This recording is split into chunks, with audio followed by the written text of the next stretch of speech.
Mas antes eu vou responder a perguntinha. Veio por e-mail, por telefone?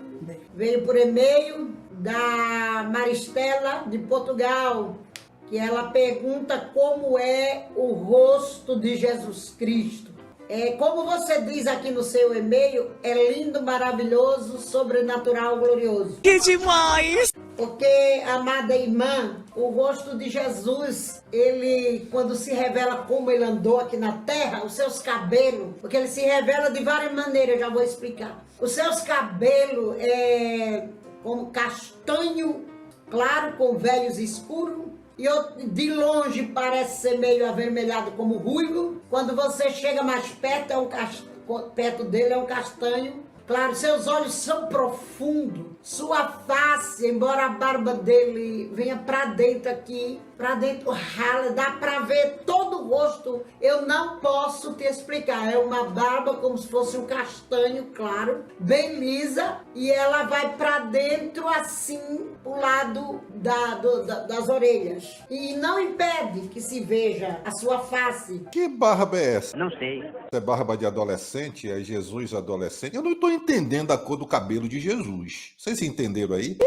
É castanho avermelhado, meio, sei lá, loirado. Cabelo, cabeleira, cabeluda. Só não é grisalho, né? É. Igual aos meus. Como é que é esse cabelo de Jesus? De longe é uma cor, quando chega perto é outra cor. E a barba... Você não entende que barba é essa, porque é barba, mas dá pra ver o rosto. Que coisa absurda. Não tô entendendo essa barba de Jesus, não. E dá pra ver o rosto. E onde é essa, meu irmão? A sua face é como uma pele aveludada de pêssego, uma coisa que não é dessa terra, não dá para explicar as coisas de Deus. Seus olhos são profundos. Eu vejo assim, ele se apresenta assim. Não quer dizer que ele vai se apresentar assim para todos, né? É bem profundo, e é como se ele tivesse acabado de chorar. Sempre é assim. Como se ele tivesse chorado muito e enxugado as lágrimas. É um olhar profundo que emana dele muita ternura, amor e segurança. Você se sente muito amado quando ele olha para você, muito seguro. E é como o oceano. Eu lembrei de Jacques Brel, ela falando, Jesus com os olhos, não é como se tivesse chorado muito. Eu lembrei de Jacques Brel, né? Lembra? Ne me quitte pas, il faut t'oublier tout pour s'oublier. Ne me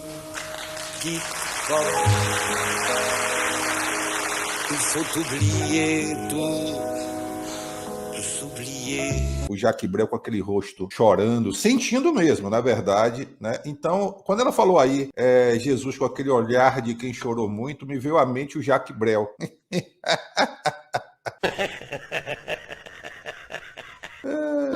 Esverdeado e azulado. Você pergunta se é como as pinturas aqui da terra.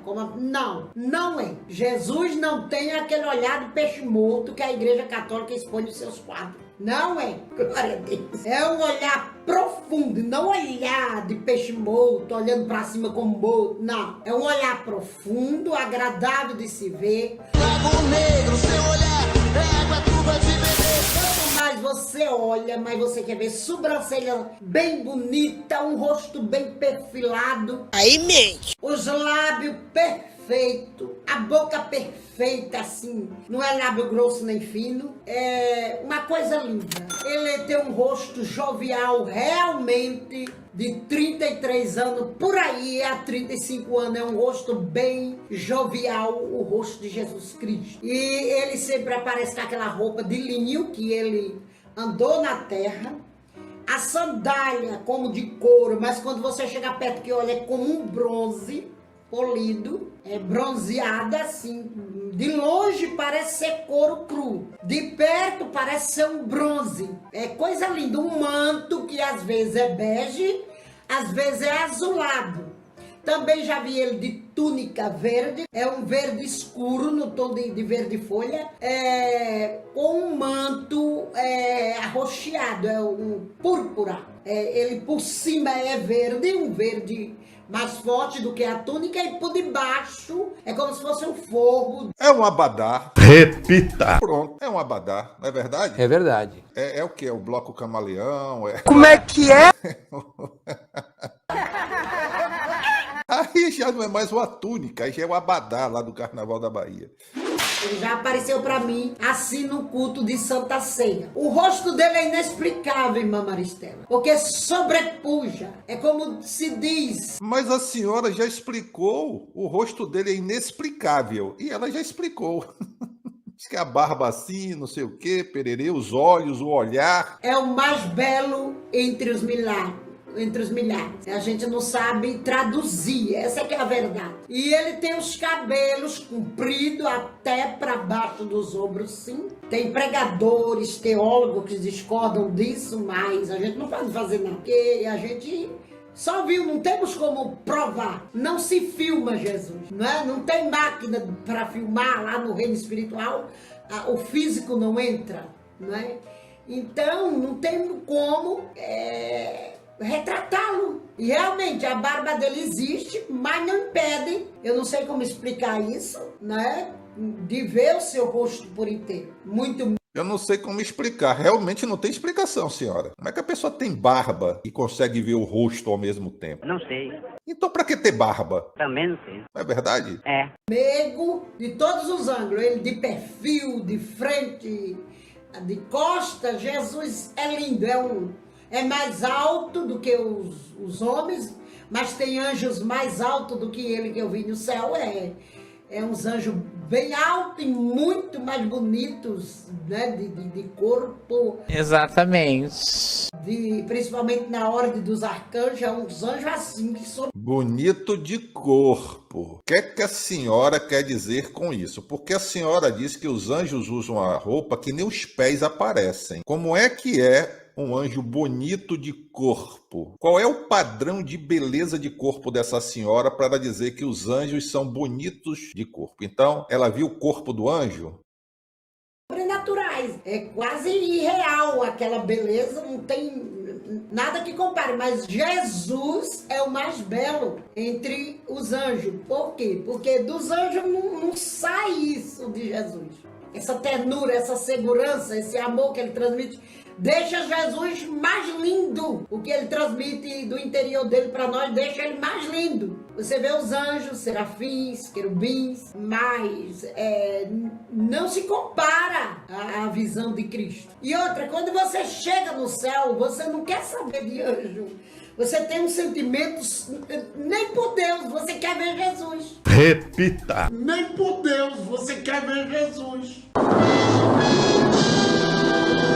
O que mais eu queria ver era Jesus, vem na mente de todos. Você vê, mas você nem olha para baixo, para o chão, não observa. Só quando ele manda você observar. Você quer ver ele, estar com ele, deseja ele. É muito maravilhoso, irmã Maristela. Então, é o que eu posso te dizer, o que eu posso explicar até aqui, porque é difícil. É difícil descrevê-lo na sua totalidade. Agora, quando ele está como rei, o trono glorificado, é uma luz, não ofusca os seus olhos, mas ela é muito forte, tampa todo ele, dá para ver sim como João viu, talvez por causa da luz branca, resplandecente, é uma luz inexplicável no trono de ouro que ele tem, resplandece junto com o ouro, ali aparece o cabelo dele, sim, como João viu no livro de Apocalipse 1, que ele descreve ali a fotografia de Jesus glorificado no trono e com a coroa de ouro na cabeça, os cabelos parecem realmente como neve, como a lã. E também tem ele como sacerdote, ele me aparece de vez em quando. Jesus, o Jesus dela tem problema de personalidade, né? Ora aparece com cabelo branquinho, ora com cabelo loiro, ora com cabelo castanho, ruivo, e por aí se vai. Vai de acordo à festa no céu.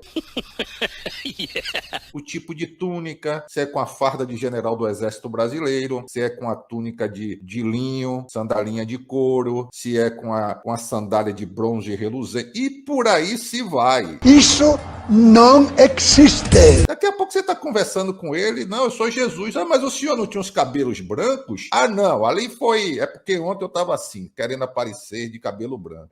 Aí depois no outro dia, Jesus loiro, aí não, mas eu sou Jesus. Ah, mas o senhor não tinha os cabelos ruivos? Não, mas é que eu mandei pintar, que tem um salão. Aliás, não pode não, salão só no inferno. Aí fica difícil, né? Porque ela lá, tal da Tina, eles veem o salão no inferno. Mentira!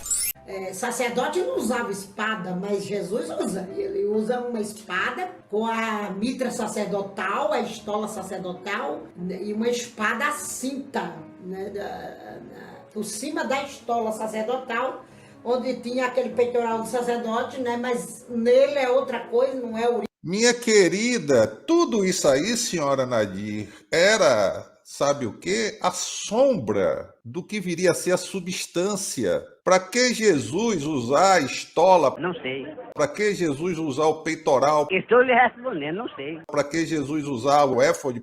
Para quê? Não sei. Se aquilo tudo ali era simbolismo. Jesus usar espada, senhora Nadir. Para que Jesus está usando espada? E ela vai colocar... Embora Melquisedeque não usasse espada, o sacerdote não usa espada, Jesus usa espada sim. E ele vem num cavalo. No teu cavalo peito, no cabelo ao vento. Né, quando ele aparece como sacerdote, ele vem num cavalo. E ali ele se identificou para mim, que como... sacerdote eterno da ordem de Melquisedeque. Ele se identificou para mim. Poderosa, hein? Agora, vocês católicos, vocês vão começar a orar. Ave Nadir, cheia de graça. Jesus se identifica para ela. Olha, eu sou Jesus. Jesus? Você não estava nesse instante vestido de linho? Tá num cavalo agora branco? Não, mas eu sou... É aquela história que eu contei. Que Jesus vai se identificando para ela, né? Ao passo em que vai mudando de forma, de cor, de roupa. Jesus deve ter um closet no céu imenso, né? Aí vai lá, troca de roupa, escolhe a farda. Não, hoje eu vou vestir essa farda de general do exército. Também ele vem com o cap de general, vestido de verde oliva, com insígnias de ouro, como aquelas medalhas penduradas, eu não sei dizer o nome daquilo, se é lauréis, insígnia, emblema, eu não sei. E ele se apresenta e diz assim para mim: eu sou o teu general, eu vim pelejar. Tô entrando numa batalha por isso, e assim ele revela também o povo dessa forma. Ele se apresenta para mim. Eu sou o teu general. Que demais! Se apresenta, né? Pronto, comandante Nadir, general Jesus, me apresentando para o culto. À vontade, Jesus. Tá bom. Às vezes algum irmão que está numa luta, ele se apresenta do lado do ombro desse irmão que está em luta e diz assim: eu vim batalhar. Sempre ele usa a palavra, batalhar e peleja. Aí mente. Diga a ele que não tema e dá um tapinha assim no ombro da pessoa, como que confortando ela que ela vai vencer a luta. O irmão tem luta. Atenção, hein? O irmão tá passando uma luta. Seja onde for, na família, no trabalho, com os filhos, com o patrão, uma luta financeira ou com os demônios. Aí Jesus aparece lá, aí dá um tapinha assim no ombro. Fique tranquilo que eu cheguei, hein? Vestido de general do exército. Eu vou batalhar. Não é guerrear, não. Batalhar. Vou pelejar. Quer dizer, Jesus precisa entrar em campo para estar lá brigando, né? Com os demônios, entrar lá. Porque, pera lá, se tá de general do exército, ele deve estar com R15. Já não é mais com a espada. É verdade. Deixa comigo, hein? Cheguei. É Rambo, é? Também ele vem como médico por excelência, ele realmente e com um anjo chamado Raishi, que é um anjo. Deus me deu o nome dele, e o nome desse anjo é Raishi. Jesus vem, olha aí, apareceu o Raishi, que você já conhece, né? O anjo Raishi. Jesus aparece como, não, ele é médico por excelência. Gente, porque vocês sabem, Jesus precisa fazer cirurgias, né? Para que a pessoa seja curada. Como é que é? Sim, não sabia disso, não? Se eu precisar de uma cirurgia, aí Jesus vem como médico, porque ele não tem o poder de determinar. E esse Jesus dela, hein? Esse Jesus dela, ele não tem o poder de, com uma palavra, como disse lá o centurião em Cafarnaum, vixe, quase não sai, Cafarnaum. Então Jesus vem ali, mestre, o meu servo, o meu funcionário está muito enfermo. E quando Jesus... Você quer que eu vá à sua casa? Não precisa, basta uma palavra. Eu não sou digno de que entre em minha casa. Eu sei que se disser uma palavra, meu criado será curado. Basta uma palavra e o meu servo será curado. Mas o Jesus dela não, ele precisa ser médico para fazer a cirurgia e ainda ter o auxílio do anjo enfermeiro. Haishi é um anjo chinês enfermeiro para auxiliar Jesus. Ele é um anjo que tem características chinesas. Muitos não vão acreditar e vão me criticar, sim, vão. Uma droga altamente sintética e pura, hein? Pura. Dizer que eu tô vendo coisa, mas é verdade, irmã Maristela. E ele vem com aquela trança que o chinês usava antigamente, com traços orientais. E ele auxilia na cura, ele é um anjo especialista em curas. Então ele sai dentro da igreja ministrando cura e não só... É um anjo especialista em curas. Eu preciso de um anjo especialista em eletricidade. A senhora tem aí, senhora Nadir? Esqueça esse negócio de você ficar orando. Ô Senhor, em nome do Senhor Jesus, me cure. Não, esqueça. Tem que chamar o anjo Haishi, porque ele foi especializado. Ele recebeu um treinamento específico para curar seres humanos. É o anjo Haishi. Agora o interessante é que esse anjo deve ser onipresente, não é verdade? É verdade. Porque se está lá na igreja dela fazendo curas, como ela disse, ele tem que estar em todo lugar ao mesmo tempo, porque há pessoas que estão enfermas em todos os lugares do mundo. Um anjo só não dá conta, não é, senhora Nadir? É. Eu que vi ele. Tinha uma irmã aqui, uma missionária que via ele na igreja e passava para mim. Eu nunca tinha visto. Disse, Jesus, mas um anjo chinês? Que anjo é esse? Eu nunca vi nem no céu, nem na terra. Então Jesus começou a me mostrar. Aí mente. Ele dentro da igreja e me mostra ele também dentro de hospitais. Quando a gente está orando na igreja pelos hospitalizados. E o Senhor me mostrou ele e disse, o nome dele é Haishi. Deus me defenderá. Glória a Deus. E é um anjo especializado só na cura humana, que Deus preparou ele para isso. É a verdade, não minto. Deus preparou ele para isso. Ele é especializado. Deus preparou. Deu um curso de enfermagem para o Haishi. Deus preparou. Eu fico imaginando o anjo Haishi na sala de aula, né? Aprendendo anatomia humana, aprendendo algumas coisas aí na área da biologia. E interessante é que chinês, né? Ou seja, ele foi feito na China. Made in China.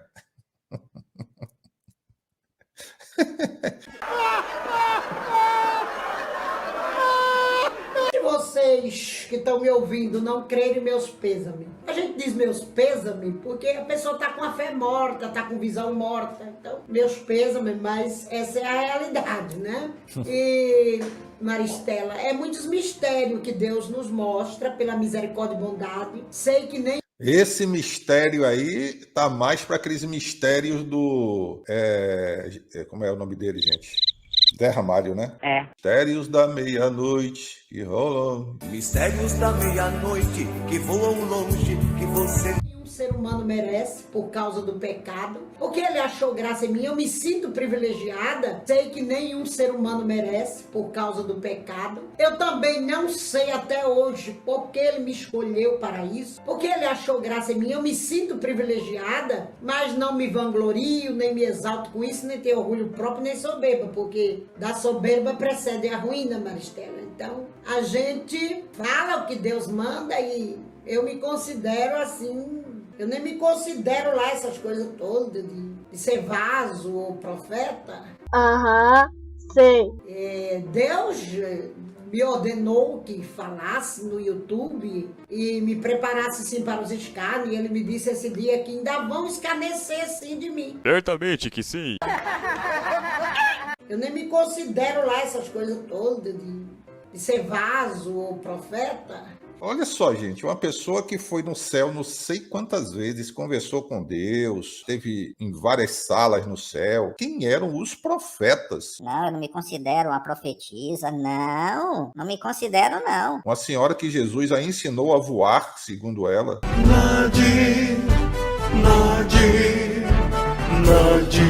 Uma senhora que, segundo ela, Jesus a visita todos os dias. Pastora Nadir, ícone da internet. Qual profeta bíblico que tinha esses privilégios? Não sei. É para desistir do canal. E ele me avisa muito antes das coisas acontecerem. É, né? Deus me avisa muito antes das coisas acontecerem. Deus me avisa. Mentira! As pessoas não creem muito. Quando ele aparece também, de vez em quando, como médico, aí ele me dá um sinal dentro da igreja assim, Maristela. Aí mente. Mostra as mãos dele, que realmente tem um furo aqui, nessa área. Aquele furo é bem por aqui assim, que tem o furo. Não me diga! Isso aí ela leu em algum lugar. Meu Deus do céu, Jesus no céu vai estar mostrando o furo. Ó meus furos aqui, minha filha. Ó, sou eu mesmo, ó. Porque ela já viu, né? É. Historiadores, pessoas que estudaram, dizendo que os romanos não pregavam, né, aqui, mas nos pulsos, nos punhos. Ele faz assim da roupa, com as mangas, como que tivesse arregaçando as mangas assim, para trabalhar nas cirurgias. Aí eu já vejo ele pegar aparatos do céu, não é da terra, da medicina do céu, numa bandeja de ouro. Os anjos seguram a bandeja e ele tá como ele andou na terra, com aquela roupa, aquele cabelo. Ele colocou um tanque entre o altar e a coluna aqui da nossa sede, que é muito pequena, mas tem uma coluna que separa o púlpito. Então, ali entre o púlpito e a coluna, ele colocou um tanque. Isto é mentira! Arredondado, um tanque, e cheio de unção. E aquele tanque é permanente. Então, eu vejo que ele pega, ele tira os órgãos das pessoas e coloca dentro do tanque. Cria vergonha, cara. Vai trabalhar. Eu não sei também que se esse é essa, como explicar isso, porque Deus pode tudo. Ele tira, lava esse órgão, ou seja, fígado, rim, já vi coração, pulmão, e lava ali naquele tanque e coloca dentro do corpo das pessoas de novo. É uma visão incrível. Bem louco.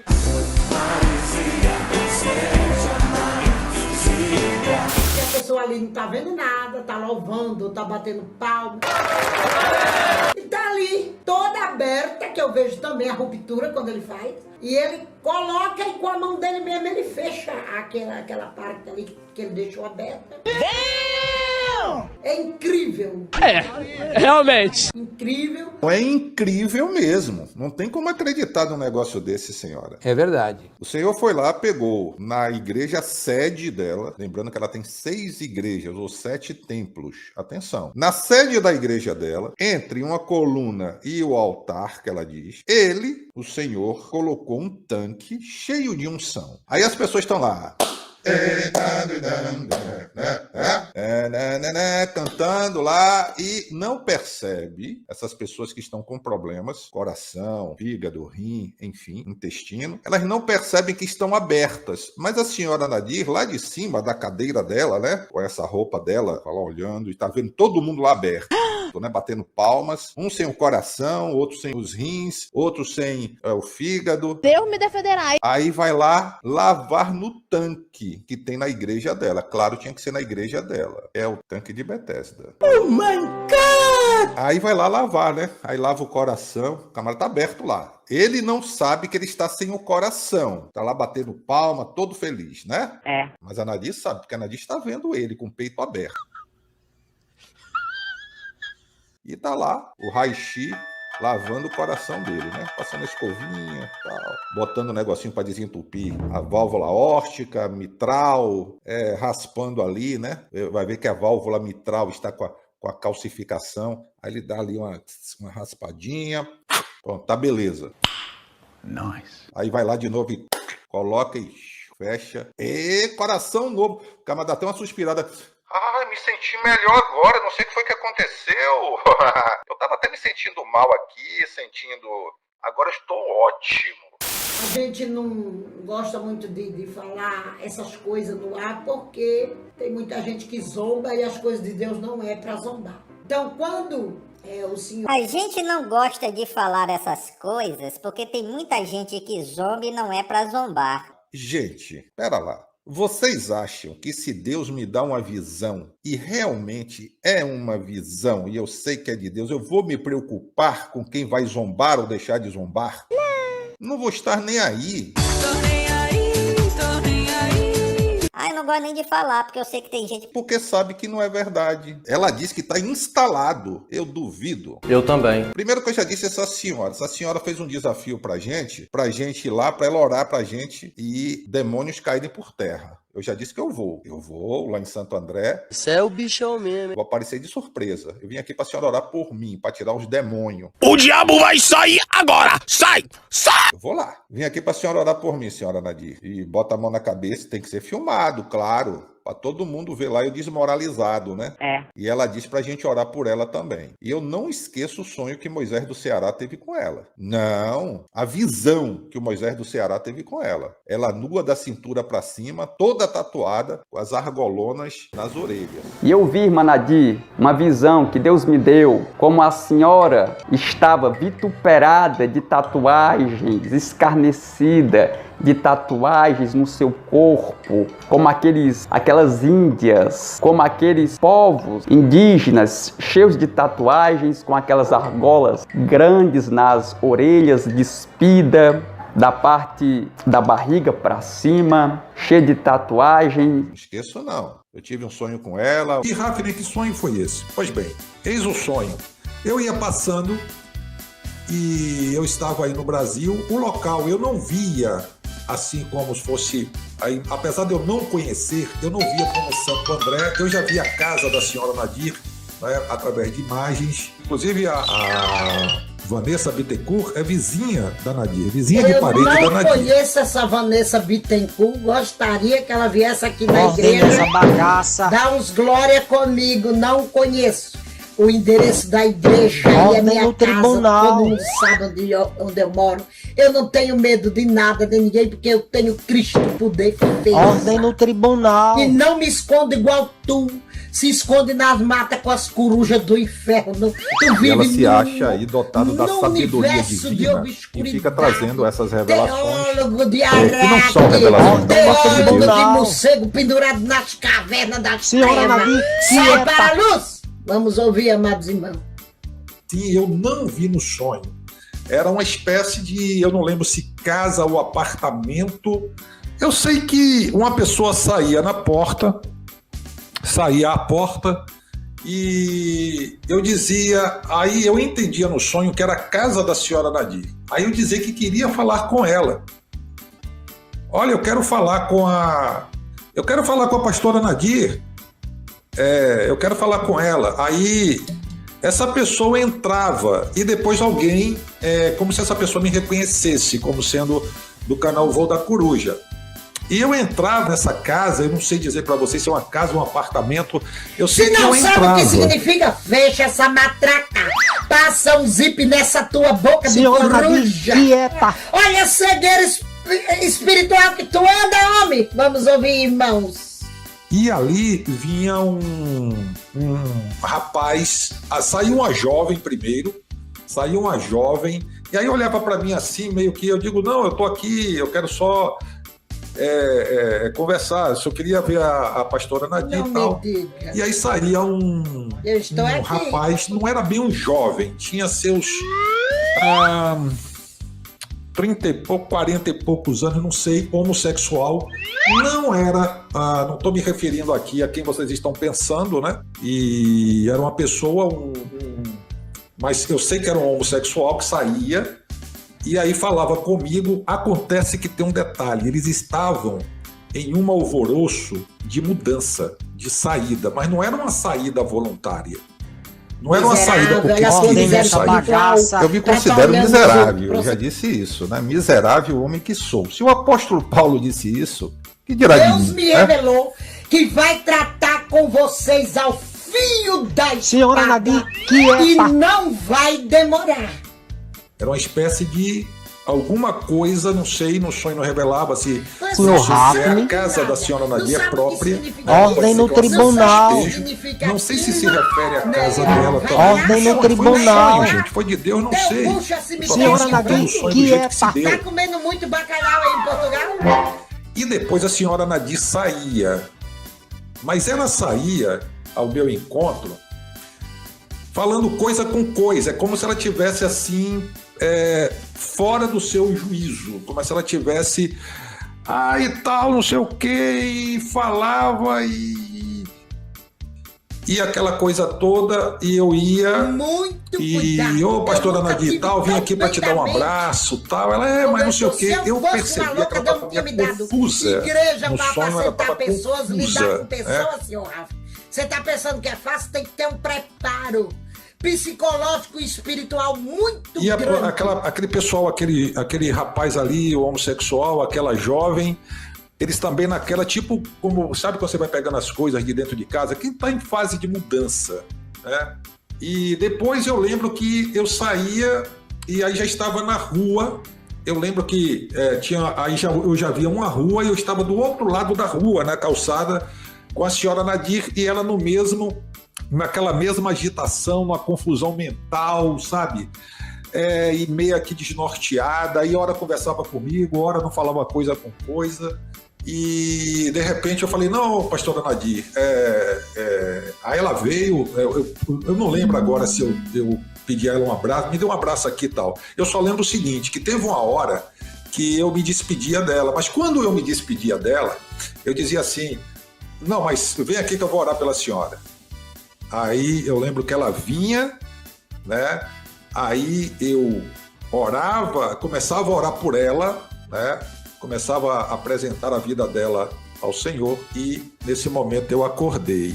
Vanessa Bittencourt teve um sonho com ela, várias pessoas sonharam. É verdade. Aí, depois dessa oração dela, com a mão na minha cabeça, eu vou ver umas pessoas enfermas para que essas pessoas sejam curadas nesse tanque. Ela disse que tem na igreja dela. É um tanque ali que tem um anjo de plantão, um anjo enfermeiro de plantão, Raishi. Ela vai orar, vai chamar o anjo Raishi curar essas pessoas. Eu vou levar lá uma turma, né? Vou ver assim, você tem algum... eu tenho. A senhora, vou fazer entrevista, canal Voo da Coruja. Olha, eu sou o Rafner do canal Voo da Coruja, estou aqui em Santo André. A senhora está saindo agora do médico. Qual o problema que a senhora tem? Não, é porque eu estou com um problema aqui, disse e disse. Então tá. A senhora crê que a senhora pode ser curada ali na igreja da pastora Nadir? A senhora aceita o convite? Aceita. Bom, vou chegar lá com as 5, 6 pessoas. Vamos ver se esse anjo Raishi foi bem treinado mesmo.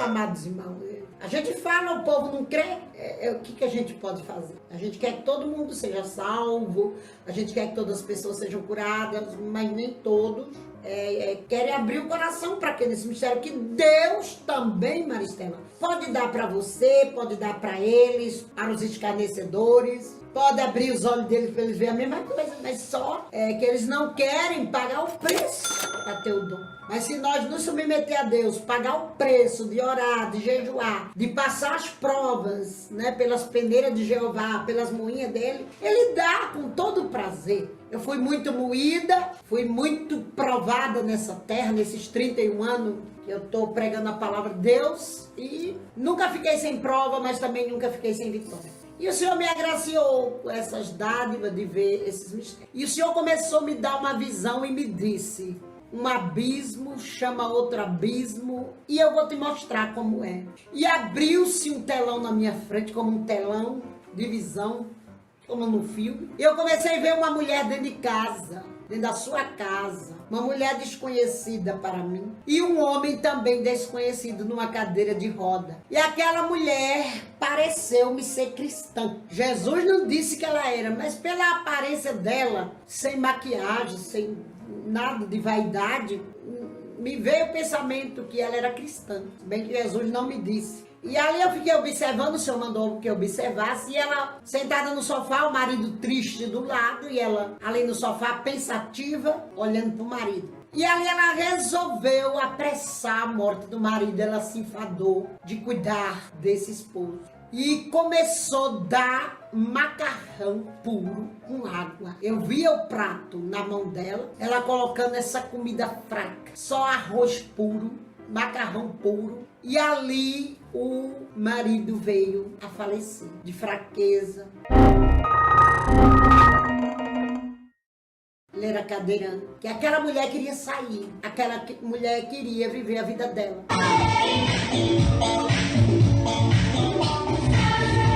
Glória a Deus. Aleluia, Jesus. É que eu fico emocionada, irmãos. Porque Quando eu conto essas coisas tristes, eu me emociono, eu tenho que me controlar aqui. E ali passou o tempo, aquela mulher foi viver a vida dela, fazer o que ela queria, o marido não era mais impedimento, até que ela adquiriu uma doença no estômago. Primeiro abismo, a comida, que ela deu para o esposo. Agora o abismo estava passando pro estômago dela, primeiro abismo. E ali ela foi parar no hospital, ela começou a sentir fortes dores no estômago. Já avisei que vai dar merda isso. Quando ela chegou no hospital, ela foi fazer a cirurgia. Nisso eu apaguei. Era uma doutora, essa doutora falou que eu apaguei assim de repente. Eu dormi, né, naquela visão, e eu já estava lá, de pé, na sala da cirurgia. No hospital, na sala de cirurgia. Olhando, glória a Deus, a cirurgia, as enfermeiras e uma doutora, uma mulher branca, né, com os cabelos nos ombros, tudo.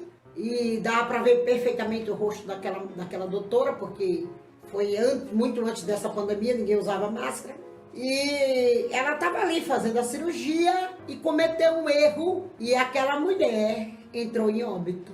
Aquela mulher entrou em óbito e ela fez um sinal para uma enfermeira trazer algo e a enfermeira trazia uma prancheta com uma folha de papel rosa e outra azul.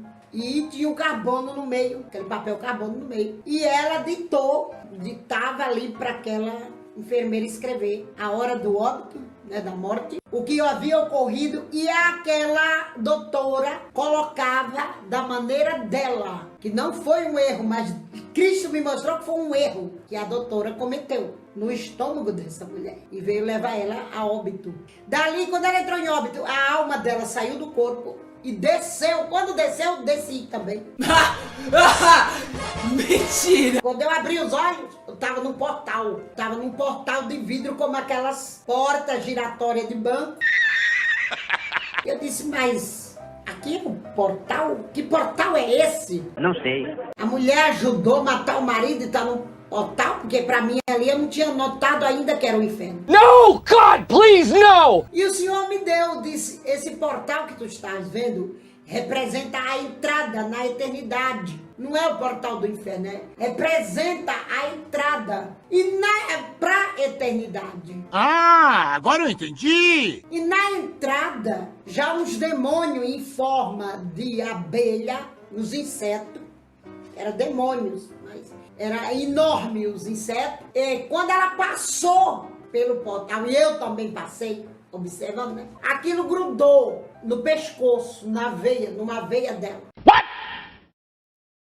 E começava, aqueles insetos grudaram, aquele enxame aqui no pescoço dela. Que coisa absurda. Isso aí que você disse é tudo burrice. E começou a sugar ela, o sangue. E eu senti a agonia. Então o Senhor falou para mim que quando a pessoa sai da terra, já está afligido. Já é afligido por Satanás. Já está sendo afligido. E ela entrou e um demônio fez sinal para ela. O demônio era como um homem, tinha rosto de gente, mas o Senhor me revelava que era um demônio. Chamou ela e ela foi com aquilo chupando ela e ela... Got it! Parece que tentava tirar, mas não conseguia. E eu sentia o que aquela mulher estava sentindo. Era horripilante. Era para lá de horrível. Era uma frieza que dava em todas as veias, misturada com agonia de morte. Aquele sugando a veia e aquela coisa que parecia que tinha gelo atravessando todas as veias do corpo daquela mulher. Era uma friagem terrível, com agonia de morte. E o diabo mandou ela sentar numa cama suja, era uma sala toda suja, tudo imundo, cheio de trevas, e tinha ali, esse lugar era como feito de uma madeira podre, aquele lugar, parecia uma cama, na minha visão. E ali ele mandava a mulher estar, e ela sentindo aquilo tudo, e sentindo dores, passou a sentir dores cruciantes no corpo todo, e ele abria uma gaveta de sabe aqueles arquivos que tem em escola, que tem em banco, aqueles arquivos de aço? Ele abriu uma gaveta e saía, para minha surpresa, aquela folha rosa da prancheta da doutora, que tinha escrito o relatório para a diretoria do hospital. Aí eu falei, por que vocês guardam isso aqui? Eu falava vocês, mas só tinha um demônio na sala. Vocês guardam isso aqui? E ele dizia, o homem lá de cima mandou guardar aqui. Até o juízo final tem que ficar aqui. E nós temos que dar conta desse arquivo para o homem lá de cima. Eu dizia assim, por que você não rasga, não joga fora? E ele dizia, não podemos, senão o homem lá de cima nos destrói. Tem que ficar aqui. Aí nisso, aquele demônio me mostrava aquilo ali, aquele papel, estava escrito o erro da doutora. E nisso que ele me mostra, a mulher está lá gemendo de dor, está agonizando. E aquele demônio era passado para mim que ele ia torturá-la. E ela ia sofrer com aqueles insetos que pareciam abelha. O resto da vida chupando sangue por ela ter contribuído para o marido morrer. Então eu voltei e o senhor me explicou, né, que no âmbito espiritual aquela doutora já estava predisposta a praticar o mal. Então o abismo que estava nela, na mulher, chamou o abismo daquela doutora. Talvez eu não saiba explicar para você realmente, porque no âmbito espiritual é muito diferente as coisas. Quando a pessoa está predisposta a fazer coisas erradas, o diabo prepara o abismo para a pessoa cair, né? Uma mulher estranha para aquela doutora. Mas o abismo que estava nela não era estranho para o diabo. Então um chamou o outro. Muito obrigado por sua preciosíssima audiência, por sua inscrição, pelo seu like, pelo seu comentário e pelo compartilhamento deste vídeo. Um forte abraço, Deus abençoe e até a próxima, se Deus quiser.